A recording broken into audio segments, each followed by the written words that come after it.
damos gracias, aleluya, gloria a Dios, gloria a Dios. Alabado sea el santo nombre de Jesús. Qué lindo, qué hermoso que tengamos esa bendición maravillosa. Bueno, vamos a la palabra de Dios. Vamos a leer en Colosenses, capítulo número 3. Ya vamos ahí, vamos avanzando. Versículo 5. Vamos a intentar a ver hasta dónde puedo llegar. Esta parte está entre el versículo 5 y el 14. Yo he titulado este tema, despojándose de lo viejo para dar lugar a lo nuevo. Despojándose de lo viejo para dar lugar a lo nuevo. Habíamos comenzado ayer en esta segunda parte. La primera parte, la parte doctrinal, donde Pablo quiere estructurar a la iglesia en la parte doctrinal. O sea que la siguiente parte, que es la parte práctica, ya la parte de la vivencia de la doctrina. Entonces, la carta como tal tiene dos grandes sesiones. Y en esta siguiente parte que comenzamos ayer del capítulo 3, estamos hablando de la nueva vida en Cristo. De la nueva vida en Cristo.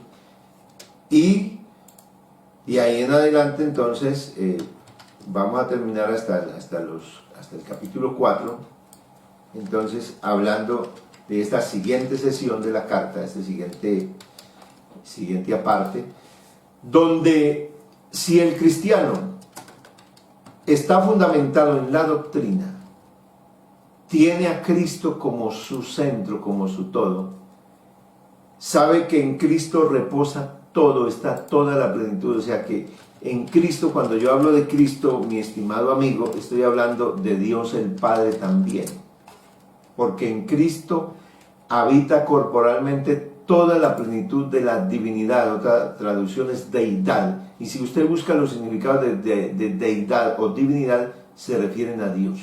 Y cuando yo en la Biblia menciono a Dios, la Biblia me dice que existe un solo Dios. Entonces, cuando yo menciono a Dios, estoy mencionando ¿a quién? Al único, o sea, al Padre, al Creador, al Señor, al que en la Biblia, en algunas versiones se menciona en el Antiguo Testamento como Jehová. Otra versión, la versión católica, por ejemplo, hay una versión muy antigua que yo tengo por ahí, que me la conseguí, y dice Yahvé. Es una versión de la Biblia muy hermosa. Joanita, hágame un favor, permítame la nácar.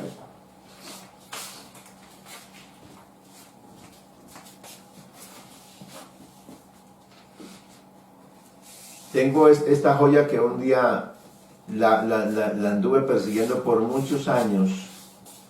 Por muchos años. Hace unos 15 años alguien la tenía, le ofrecí más de 100,000 pesos que me la vendiera y no la conseguí. No se consigue así ese ejemplar, pero hace poco tiempo una hermana anciana de la iglesia me regaló la nácar columna,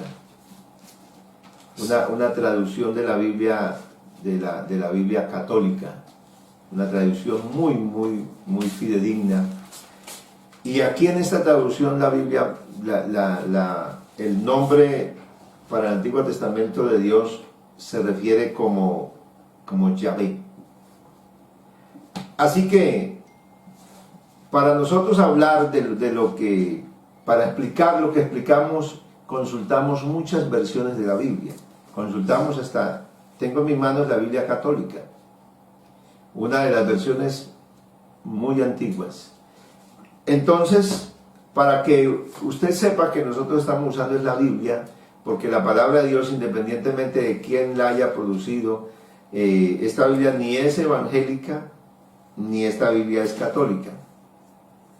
sino la Biblia ha sido traducida por personas que pertenecen a una corriente cristiana, del cristianismo, y una es la corriente evangélica y la otra corriente, la católica, pero aquí lo que tenemos es el mismo contenido, la palabra de Dios, tenemos una traducción, por eso usamos muchas versiones para tratar de explicar y que la palabra de Dios sea clara.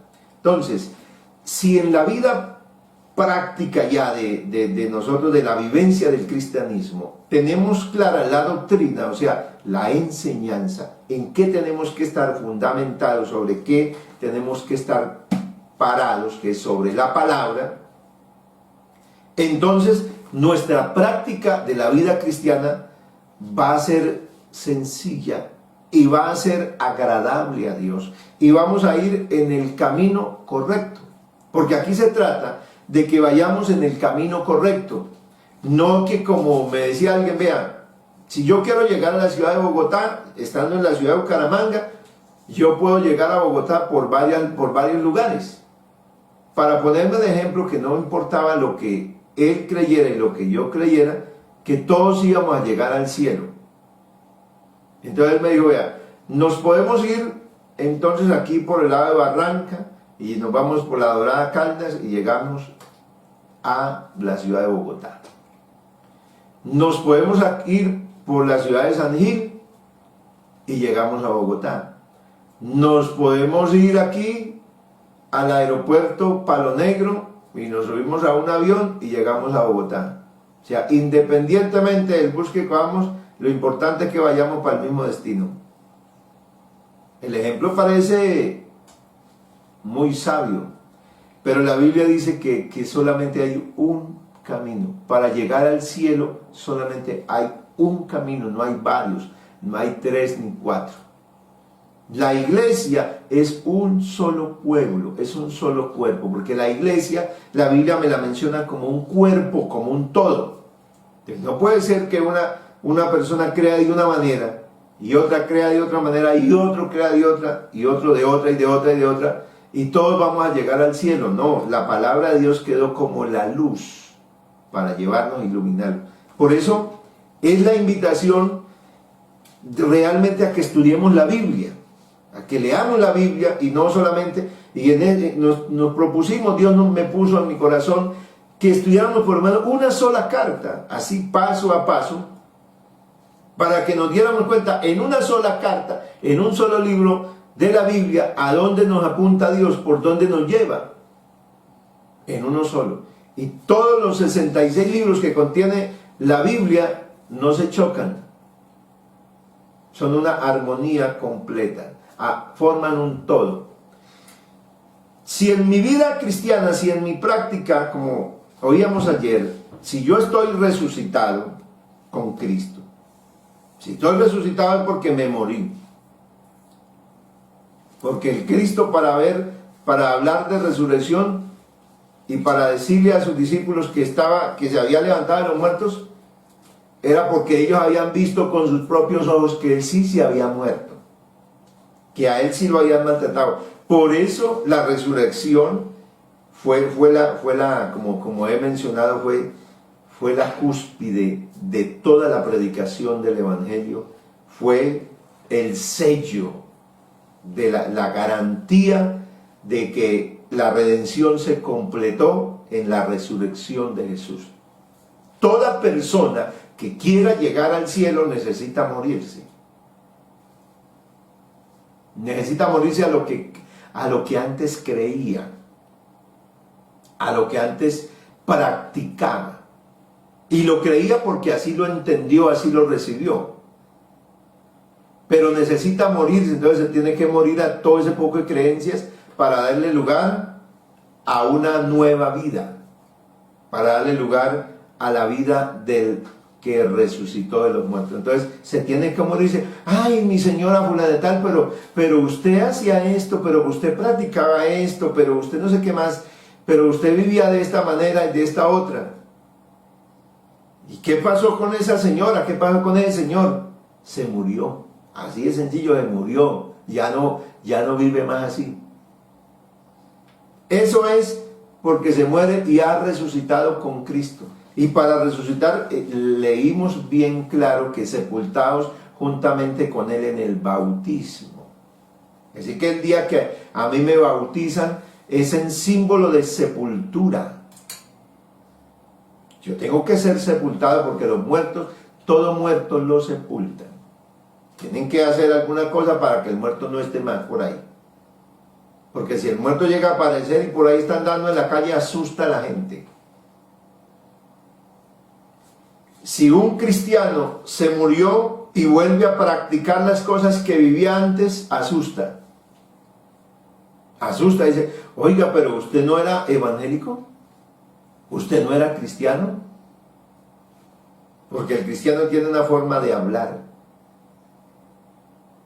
tiene una forma de vivir, de comportarse, tiene una conducta. Y si vuelve otra vez a la conducta que tenía antes, se levantó un muerto. Estaba muerto, pero otra vez está vivo, otra vez volvió atrás. Entonces, dice la palabra del Señor, ¿qué ocurre entonces en la vida cristiana, el creyente en su nueva vida en Cristo? ¿Qué características, qué manifestaciones, qué cosas se viven? Despojándose de lo viejo para dar lugar a lo nuevo. Dice el apóstol en el versículo 5, haced morir pues lo terrenal en vosotros. Haced morir lo terrenal en vosotros. Yo tengo aquí varias versiones de la Biblia. Yo lo que hago, lo que me concentro es en tener varias versiones de la Biblia. Yo las tengo en mi pantalla. Y lo que hago es comparar una y otra versión. Así predico, así que si usted, es tan fácil ahorita que está en los teléfonos celulares, usted puede descargar varias versiones en español de la Biblia y tenerlas. Y si algún texto no lo comprende, entonces lo puede poner así, hasta en paralelo. Hay muchas formas de estudiar la Biblia. Y me refuerzo pues con otras versiones físicas. Entonces yo voy a leerle, por ejemplo, la Reina Valera contemporánea, por tanto hagan morir en ustedes lo que sea terrenal. Bueno, ¿por qué aquí a partir de este momento dice hacer morir? Y habla de obra, de actuación. Porque yo he enseñado que a veces el creyente dice, es que yo no puedo cambiar, no puedo. Y en verdad está diciendo una verdad relativa, una verdad subjetiva, desde su propio yo. Porque en sí la persona no puede cambiar por sí misma. Pero el asunto es que si ya tiene a Cristo, si recibió al Señor, si Dios ya mora en él, entonces no es la fuerza humana, sino ya hay otra fuerza divina que está en la vida de uno. Está la fuerza, el poder del Evangelio. Por eso el apóstol Pablo dice, porque no me avergüenzo del Evangelio, porque es poder de Dios para salvación. ¿Qué puedo yo vivir? O sea, en mi vida práctica, ¿a qué estoy enfrentado? ¿Cuáles son las situaciones que me pueden atacar a mí? Las que me pueden a mí de pronto hacerme como flaquear. Son las siguientes que menciona la Biblia. Enumera en esta carta. Haced morir lo terrenal en vosotros, o considerad, por tanto considerad los miembros de vuestro cuerpo terrenal como muertos a fornicación, impureza, pasiones desordenadas, malos deseos y avaricia, que es idolatría. Aquí entonces la Biblia dice que al que le corresponde, al que tiene que tomar la actitud, al que tiene que decidir, no es a Dios, porque ya Dios hizo la obra en mí. Pero como yo sigo en este cuerpo humano, terrenal, y este cuerpo sigue teniendo una inclinación hacia lo malo. Entonces por eso el Señor me llenó a mí con su presencia, con su poder. ¿Para qué? Porque Él sabía que yo sin el Evangelio vivía así, en todas estas cosas. El hombre vive y no se le da nada, vive en fornicación, o sea que vive sin casarse, no celebra ningún pacto, no hace nada, y la gente se une, y antes le llamaban unión libre, hoy se llama unión marital, de hecho en este país, y vive bien, supuestamente vive bien. Pero la Biblia dice que eso de la fornicación a Dios no le agrada. Entonces, es Dios el que pide que la gente no viva así.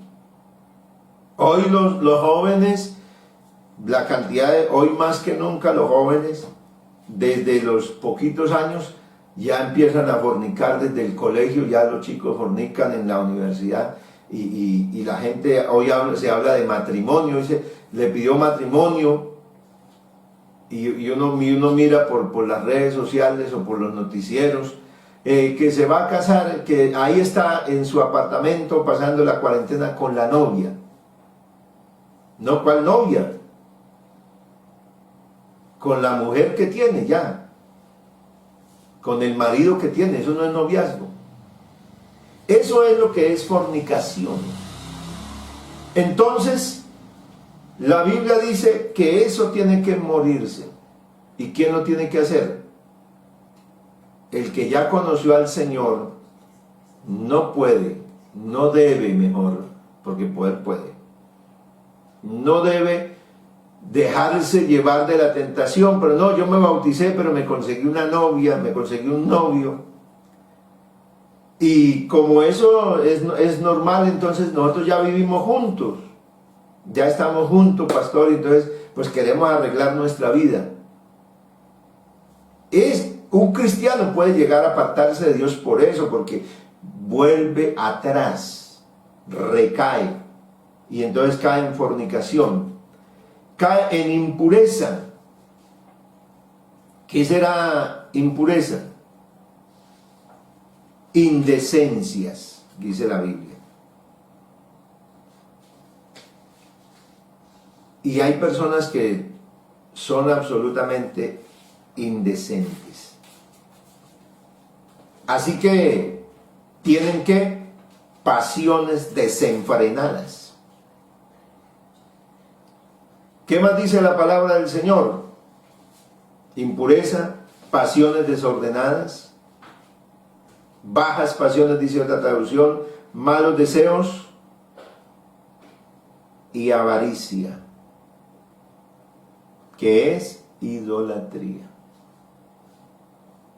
O sea que dice la TLA, le voy a leer todo el verso en la traducción lenguaje actual. Por eso, den muerte a todos sus malos deseos. No tengan relaciones sexuales prohibidas. No sean indecentes.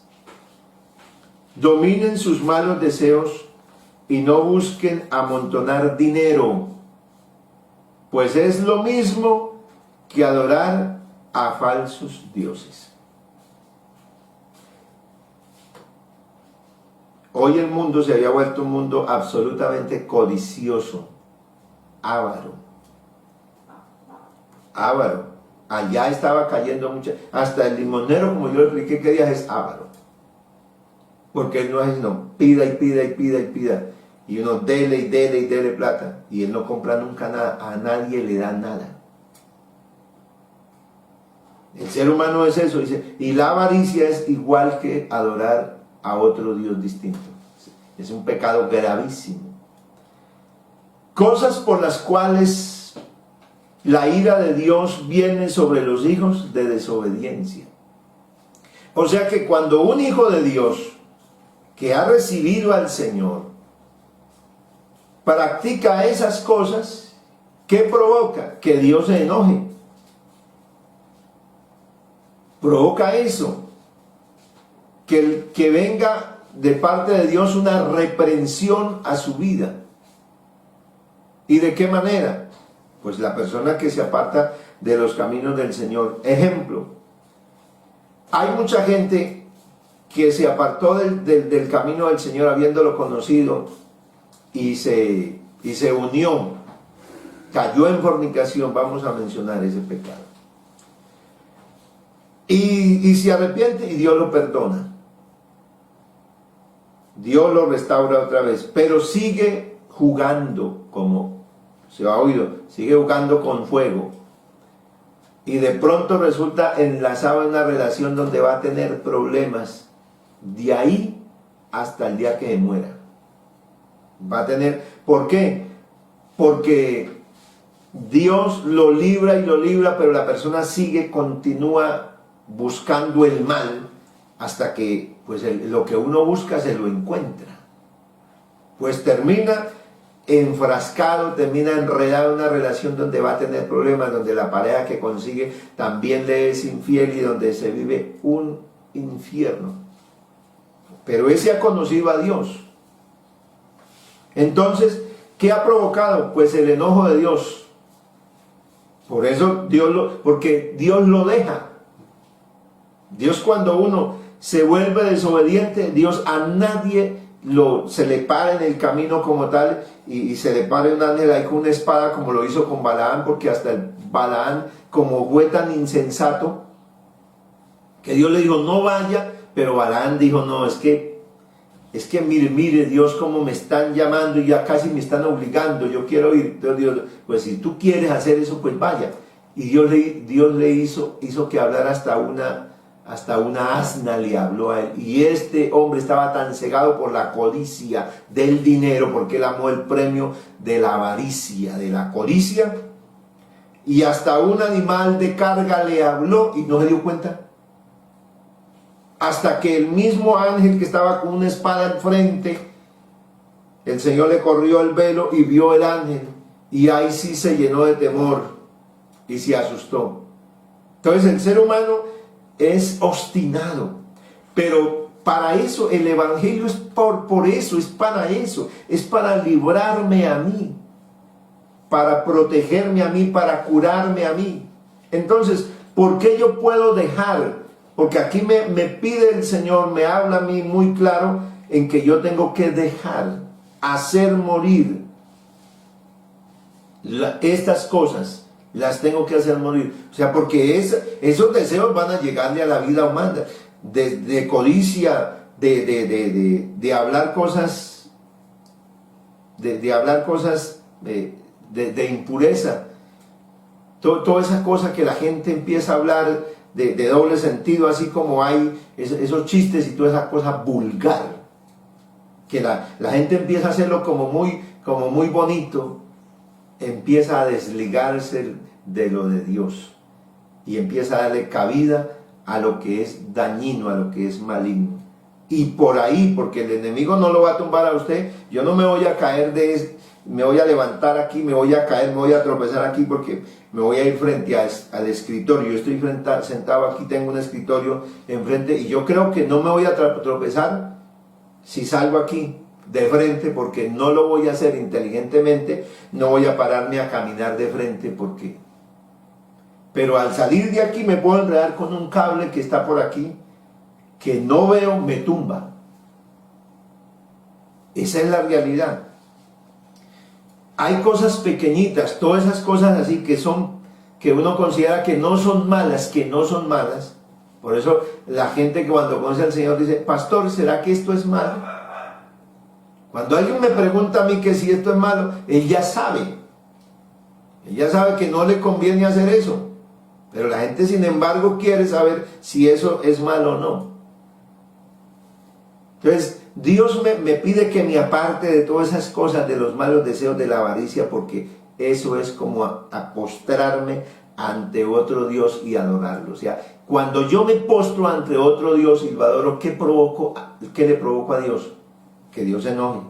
Porque la Biblia dice que no tendrás dioses ajenos delante de mí, no te postrarás ante ellos, ni los honrarás, ni los adorarás, ni les servirás. No, porque el Señor es fuerte y celoso. Él no admite a otro. Él es único. Y dice, ¿por qué? Dice, en esas cosas, en las cuales, o sea, en esto, en todas estas pasiones, desordenadas, malos deseos, avaricia, fornicación y otra lista, en las cuales vosotros también vivíais en otro tiempo cuando estabais en ellas. O sea que de allá fue donde nos sacó el Señor. Por eso es lo que se tiene que morir, porque de allá nos libró el Señor. Dice, pero ahora dejad también vosotros todas estas cosas. Porque alguien dice, bueno, yo no estoy en esa lista. Yo estoy arrepentido, yo estoy libre, yo no estoy en fornicación, yo no vivo en cosas impuras, yo no vivo codiciando, no soy ningún avaro, no amo las riquezas, no tengo el corazón puesto en ello. Pero el Señor dice, pero ahora dejad también vosotros todas estas cosas. ¿Quién las tiene que dejar? Nosotros, decisión nuestra. ¿Por qué? Porque ya tenemos el poder de Dios. Ira, enojo, malicia, blasfemia, palabras deshonestas de vuestra boca. 5. ¿Quién le toca dejarlas? Si usted llega al Señor y le pide al Señor, quíteme esto, quíteme esto. Dios ya le dio la fuerza, ya tiene usted el poder. Yo ya tengo en mí lo que necesito para tomar la decisión. Entonces en el Señor, Dios me dotó a mí, me capacitó a mí, me dio el poder del Evangelio. Entonces, si yo tengo el poder del Evangelio, ¿me puedo enojar? Sí. Airaos, pero no pequéis, no se ponga el sol sobre vuestro enojo. O sea, a mí me puede dar enojo, porque es una reacción, es un estado de ánimo que me puede venir. Yo puedo tener un estado de tristeza, un estado de alegría, un estado de enojo, de disgusto. Pero ¿qué me dice el Señor? Dice, pero no permita que eso te controle. No dejes que eso que te llega en un instante te controle, sino usted tiene el que puede controlar. Tienes a Jesús en tu vida. Ahí es donde uno sabe para qué es el Evangelio. Entonces el Evangelio es para saber que yo sí me enfrento a situaciones que no puedo manejar por mi propia fuerza, por mi voluntad humana, no puedo. Pero como tengo la voluntad de Dios, tengo el Evangelio de Dios en mi vida, tengo exactamente al Señor Jesús, entonces Él me hace que, bueno, me enojé por algo, pero vuelvo a reaccionar y vuelvo a la calma total. No maldigo a nadie, no insulto a nadie. Y si llegué a tener alguna encontronazo, entonces soy capaz de humillarme y de ir a la persona y decirle, perdóname, te fallé, perdóname, y es capaz de reconciliarse ahí. ¿Por qué? Porque tiene el poder del Evangelio.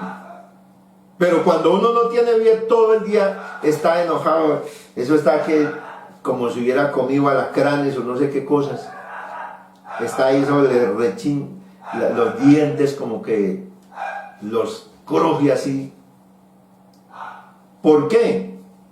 Porque todavía está en la vida vieja, en la vida sin Dios. Pero en la vida con Cristo te puede venir eso, te puede venir la tentación y una cantidad de cosas, pero hay alguien que está muy grande por dentro en mi vida, que vive en mí, y me dice, para allá no es, y Dios te controla, Señor. Y entonces uno termina es alabando, glorificando a Dios adentro, y termina reconociendo que necesita de Dios, que necesita humillarse al Señor, que necesita estar en esa posición. Que no salgan palabras groseras, vulgares.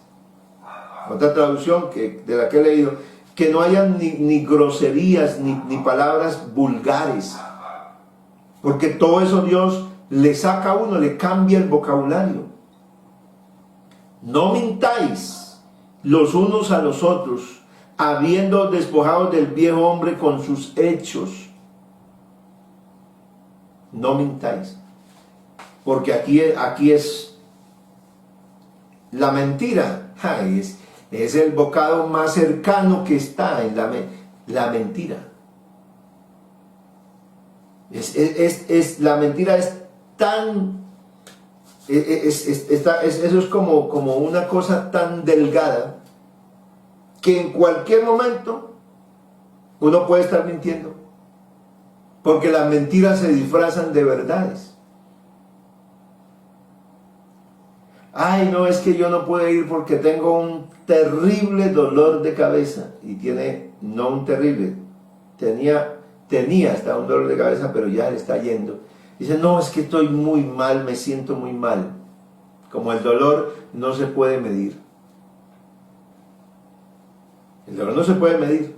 El médico, usted va al médico y le dice le duele, y el médico cree, eso del dolor lo maneja por fe. Porque el dolor no se puede medir, no hay un aparato que mida el dolor. Lo que el médico puede mirar en un examen es si hay una inflamación. Ya, bueno, esta inflamación, hay un poco de células que se alteraron y están inflamadas y están causando, y eso causa dolor. Pero hay muchas cosas que no se ven físicas, no se pueden examinar, pero el médico cree que tiene dolor, entonces le formula esto y le da aquello. Y uno puede usar todo eso y mentir. En las parejas, en los matrimonios, en las casas se vive eso todos los días. Donde usted decide si miente o no miente. Pero cuando disfraza esa aparente verdad, la está disfrazando, es una completa mentira. Yo he puesto otro ejemplo. La gente llega tarde al trabajo. Y llega tarde y dice lo siguiente. Ay, discúlpenme, vean, un trancón, un accidente, un tremendo accidente había. No, eso ahí. Y claro, como todo el mundo sabemos que hay trancones y que ahorita en las ciudades es muy difícil, ya está la excusa lista. Pero resulta que yo me he encontrado en la misma situación. Y alguna vez caí en eso, decir, uy, no, un trancón, cuando el Señor me dijo, ojo con eso. ¿Cuál trancón? Me fui tarde. Y sí, llegué al trancón, estaba todo el tráfico parado, pero demoré 5 minutos ahí, a los 5 minutos ya el tráfico empezó a fluir, porque sí estaba el trancón hacía como unos 30 o 40 minutos. Estaba parado ahí, pero ya cuando yo llegué ahí, ya el tránsito había empezado a fluir, y sí, ahí se veían la moto, el vehículo que estaban ahí. Todas esas cosas son las aparentes verdades disfrazadas. Eso es mentira. Y el Señor dice, no mintáis los unos a los otros, habiéndonos despojado del viejo hombre con sus hechos. Así que para poder vivir una vida nueva en Cristo hay que despojarse de lo viejo. Hay que despojarse de lo viejo para dar lugar a lo nuevo. Si eso no ocurre en nuestra vida, entonces yo estoy viviendo una vida de apariencia, no una vida de verdad.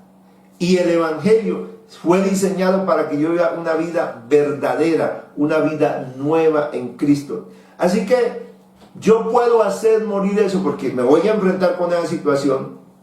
Claro, me enfrenté que iba tarde y preciso. Voy tarde y entonces el tráfico está denso y había un accidente, entonces eso empieza a demorar y entonces yo puedo llegar fácilmente y decirle al jefe, uy no, vea ese accidente, vea, salió hasta por noticias, sí, allá yo estuve metido en ese trancón. Mentira.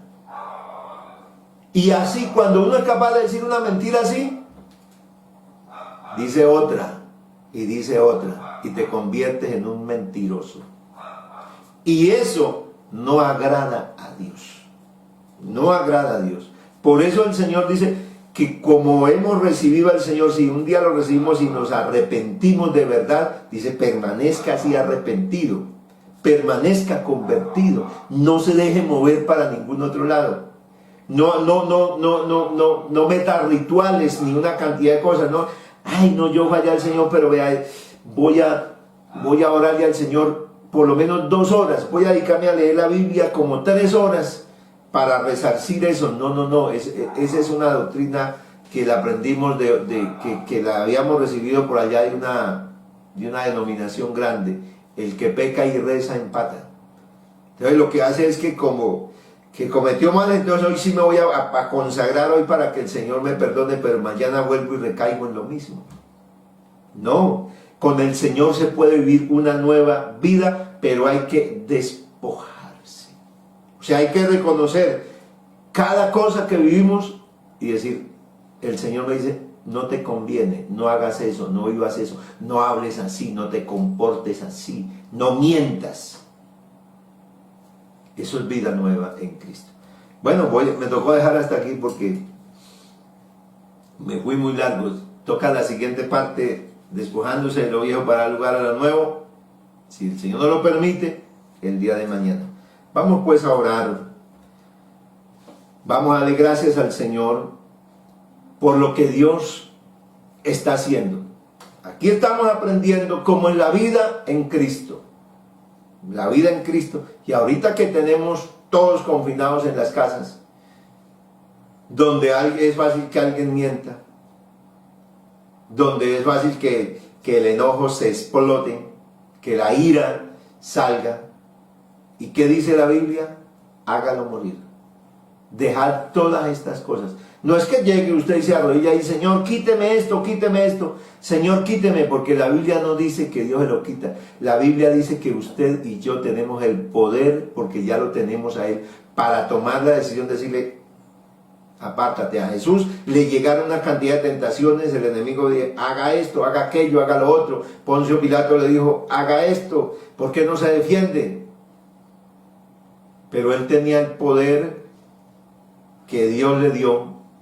¿Para qué? Para no dejarse tentar de lo que el maligno le estaba poniendo. Jesús también fue tentado. Por eso la Biblia que dice fue tentado también en la condición humana, pero no pecó, venció. Tenemos a ese Jesús resucitado en nuestra vida. Podemos vencer, podemos ser diferentes. Mi hermano, sí se puede vivir la vida cristiana. ¿Por qué? Porque ya no soy yo, es Cristo en mí, la esperanza de gloria. Por eso puedo vencer lo que me venga, la tentación, el deseo, los malos pensamientos y una cantidad de cosas, porque sí te van a llegar a ti, sí me llegan a mí, pero Dios me dio un poder para repelerlos, para que no me hagan nido en mi vida y para que aquí no haya un pajarito que dé vueltas y vueltas y ponga y haga y traiga una cantidad de cosas y haga un nidito aquí, ponga huevos y saque pajaritos. No. Puede llegar el mal pensamiento y rodearme aquí, pero yo empiezo a glorificar a Dios, yo empiezo a alabar a Dios, yo empiezo a meditar en lo que Dios me dio. Es más, Dios me hace reaccionar. Tengo una vida nueva, una vida hermosa en Cristo Jesús. Vamos a orar